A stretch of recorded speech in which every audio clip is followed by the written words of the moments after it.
Picnic trip सर्दियों की छुट्टियों में कॉलेज के चार दोस्त रजत, नीरा, अभिषेक और स्मिता ने पहाड़ों के एक दूर दराज इलाके में पिकनिक मनाने का प्लान बनाया।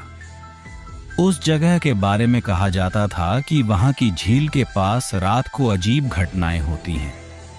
हालांकि दोस्तों ने इसे महज अफवाह मानकर नजरअंदाज कर दिया। वे चारों सुबह ही जंगल के रास्ते से होकर झील के पास पहुंच गए। वहां की खूबसूरती देखते ही उनका दिल खुश हो गया। झील का पानी कांच की तरह साफ था, लेकिन वहां का सन्नाटा अजीब सा लग रहा था। उन्होंने दिन भर मौज मस्ती की और फिर शाम होते होते खाना बनाने की तैयारी शुरू कर दी। जैसे ही अंधेरा गहराया, अचानक झील के पास से एक अजीब सी आवाज सुनाई देने लगी। वह आवाज किसी रोने वाले की लग रही थी।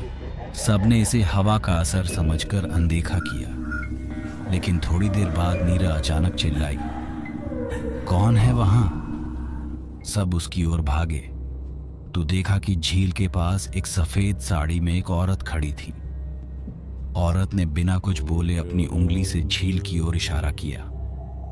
डर और जिज्ञासा से भरे अभिषेक ने झील की ओर झांका, लेकिन जैसे ही उसने पानी में देखा, उसका चेहरा डर से सफेद पड़ गया। झील में किसी का चेहरा झलक रहा था, जो बिल्कुल अभिषेक का ही था, लेकिन आंखें खून से भरी थी। तभी वह औरत अचानक गायब हो गई। चारों दोस्त अब डर के मारे हिल भी नहीं पा रहे थे। तभी झील से एक काली परछाई निकली और उनके चारों ओर घूमने लगी। परछाई ने गुस्से से कहा, तुमने मेरी शांति भंग की है, अब इसकी सजा मिलेगी। डर के मारे चारों भागकर अपनी कार की ओर दौड़े, लेकिन जैसे ही वे कार में बैठे और स्टार्ट करने की कोशिश की, कार स्टार्ट ही नहीं हुई।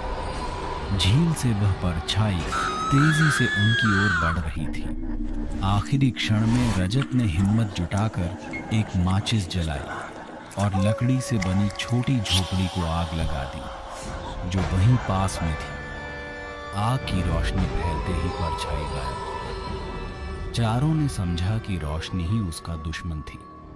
अगले दिन सुबह वे वहां से वापस लौट आए और कभी उस जगह का नाम भी नहीं लिया।